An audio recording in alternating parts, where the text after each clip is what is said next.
Bien, amigos y amigas, vamos a proceder ahora a analizar la segunda cápsula de ese sexto módulo, justamente del curso de alimentos. ¿A qué se referirá esta cápsula? Bueno, pues, esta cápsula responde la siguiente interrogante. ¿Ante qué juez debo acudir para interponer mi demanda de exoneración de alimentos? Es la cápsula número 2 que espero que sea de suma utilidad para ti.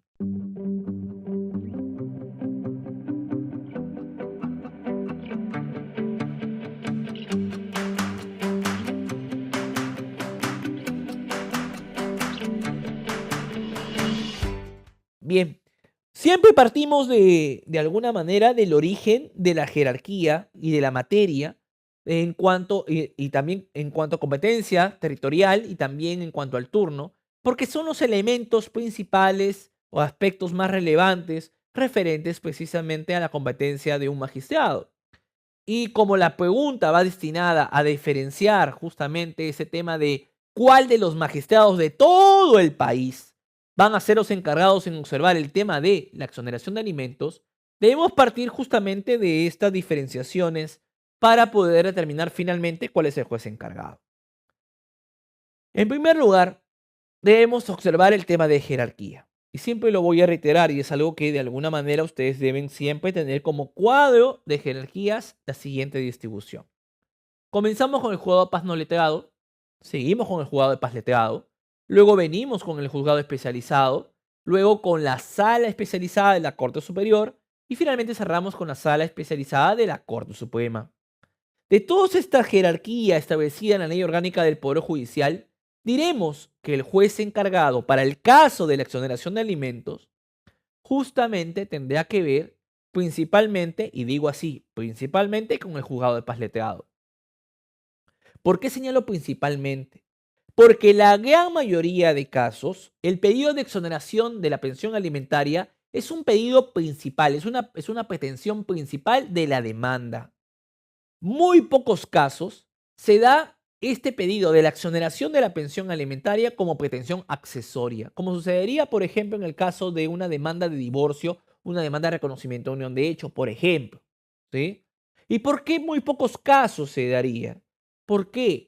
Porque básicamente cuando uno interpone esa acumulación de pretensiones en una demanda de divorcio, por ejemplo, para liberarse de la obligación alimentaria fijada por conciliación o por sentencia, los jueces de familia usualmente, que son los encargados de observar el tema del divorcio, usualmente te dicen lo siguiente: oiga, si usted quiere liberarse del pago de la pensión alimentaria, tiene que hacerlo valer en una acción privada, personalísima, distinta a la acción del divorcio. Aquí, siendo yo un juez de familia que observa el tema del divorcio, yo no voy a pronunciarme sobre la exoneración del pago de la pensión. Eso hágalo valer en la vía judicial correspondiente. ¿Y cuál es la vía judicial correspondiente? Pues interponer tu demanda de exoneración de pensión alimentaria como pretensión principal y no como pretensión accesoria conforme lo solicitabas. Por ese motivo te señalo que, más allá de que la gran cantidad de magistrados opta por esta postura de no permitir en un procedimiento, por ejemplo, de divorcio, acceder a la exoneración del pago de la pensión alimentaria, más allá de eso, existe una mínima posibilidad que sí proceda. Por lo tanto, si tú me preguntas a mí, de alguna manera, ante qué juez concurrir en forma de jerarquía, debes tener en consideración lo que es el juzgado de paz letrado, porque siempre se dará, en su gran mayoría, se dará demandas judiciales como peticiones principales. Pero si por ahí te animas a acudir a ese poco porcentaje de casos donde se da el tema de la exoneración como petición accesoria, deberás tomar en consideración el juez que vaya a observar el pedido principal. En caso de divorcio, por ejemplo, el juez especializado. ¿Estamos? Ahora bien, en cuanto a materia, recuerda que la materia responde más que nada al asunto que se va a tratar. En este caso, o por razones lógicas, es un tema familiar. Así que la materia sería familia. Por eso que cuando estás, por ejemplo, ante el juzgado de paleteado y ves un juzgado de paleteado de familia, tendrás que ir ante el juzgado de paleteado de familia. Bien, competencia territorial ahora. En cuanto al territorio, básicamente es para definir cuál de todos los jueces del país, en cuanto a su ubicación, va a ser el encargado de observar el caso. Ante ello, nuevamente te reitero en este punto, que si en el caso de la alimenticia sea menor de edad, vas a observar el artículo 21 del Código Procesal Civil. Y en el caso de que el alimentista sea mayor de edad, vas a observar precisamente el artículo 14 del Código Procesal Civil. ¿Y por qué te hablo en función del alimentista? Porque en el caso de una exoneración de alimentos, el demandante viene a ser el obligado y el demandado debe ser el alimentista. Y por lo tanto, estás demandando al alimentista. Y siendo así, vas a tener que observar o bien el artículo 21 o bien el artículo 14. El artículo 21 nos dice que el domicilio del alimentista, en caso ser menor de edad, sería el juez encargado. Es decir, el juez más cercano al domicilio del alimentista menor de edad sería el juez encargado de observar el caso de exoneración de alimentos. No importa dónde se fijó por primera vez la pensión, no importa. Lo que importa es el último domicilio que tenga el alimentista en ese momento. Y en el caso de que el alimentista sea mayor de edad, ya no vas a utilizar el artículo 21, que responde para el caso de menores de edad, sino el artículo 14, que responde a las reglas generales de competencia. Donde se señala expresamente que cuando vas a demandar a una persona natural, vas a demandarlo en el domicilio de esta persona natural. Por ese motivo, podrías interponer la demanda en ese sentido ante el juez más cercano del domicilio de esta persona natural. Tenlo en cuenta, por favor, para poder obtener el caso, para poder comprender ante qué juez realizarlo en el caso justamente de jerarquía. Ahora, perdón, de territorio en este caso, sí, de territorio, porque jerarquía ya lo habíamos mencionado, de territorio.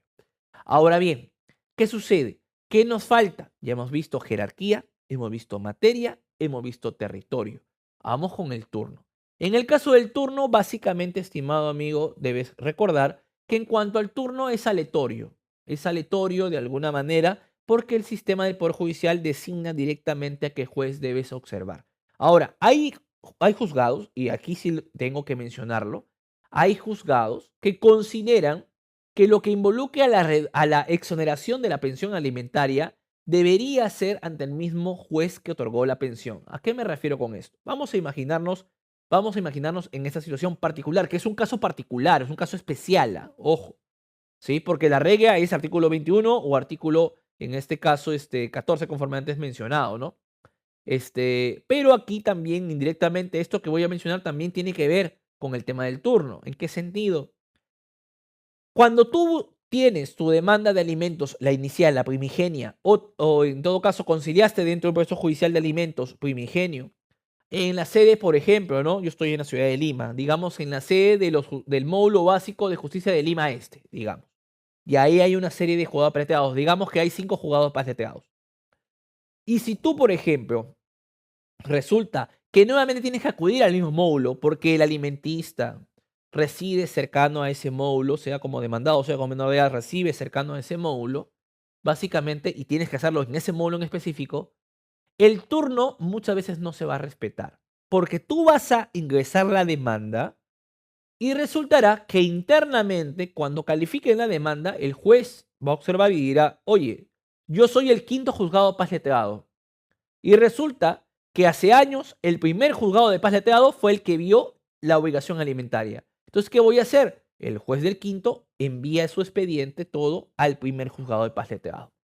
En ocasiones sucede eso, no siempre, pero en ocasiones sucede. Y te lo comento porque es producto de la experiencia y esto no está en la norma.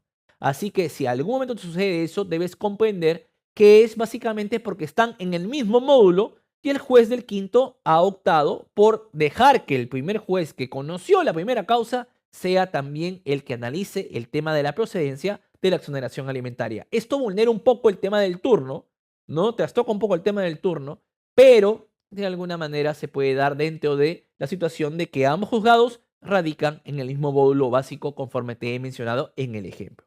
Entonces, a manera de conclusión de esta cápsula, primero, jerarquía, juzgado de paz letrado. Materia, familia.